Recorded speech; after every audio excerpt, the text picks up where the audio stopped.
દોસ્તો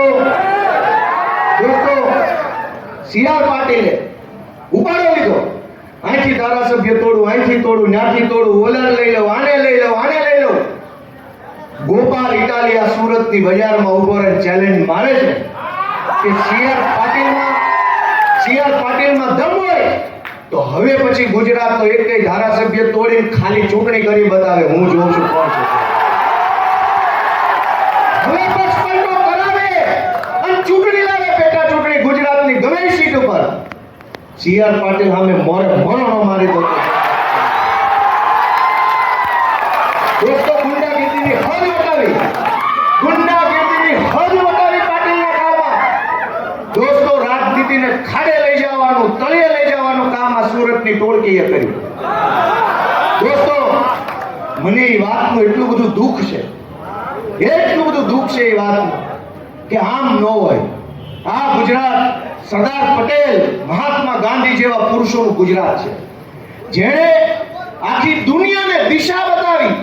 ગાંધીજીએ સત્યાગ્રહનો, અહિંસાનો, લોકશાહીની લડત લડવાનો રસ્તો આખી દુનિયાને બતાવ્યો. ગાંધી આપણા ગુજરાતના.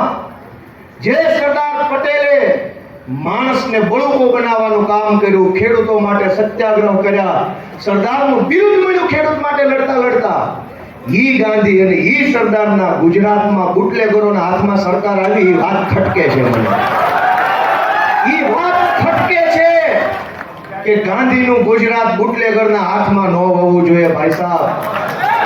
અને અમે હાથ ઉપર હાથ રાખીને નિરાશ થઈને બેસી રહેવા વાળા માણસો નથી.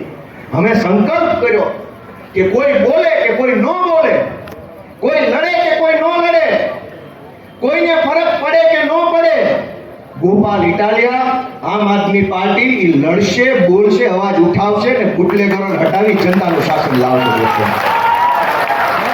અને આઝાદીની લડાઈમાંથી આપણે શું શીખ્યા કે એક ગાંધી બાપુ, એક સરદાર પટેલ, એણે એવો સંકલ્પ લીધો કે હું આ દેશને અંગ્રેજોની ગુલામીમાંથી આઝાદ કરાવીશ. ગાંધીજી પાસે શું હતું? પૂરા લુગડાઈ નહોતા પહેરવા માટે, બીજું તો શું હોય? સરદાર પટેલ પાસે શું હતું? કોઈ વસ્તુ નહીં, એક મક્તમ મનોબળ.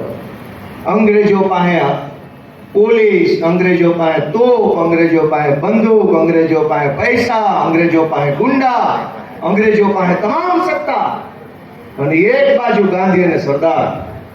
દોસ્તો સત્તાનું બળ મોટું બળ નથી, પોલીસનું બળ મોટું બળ નથી, રૂપિયાનું બળ મોટું બળ નથી, ગુંડાનું બળ મોટું બળ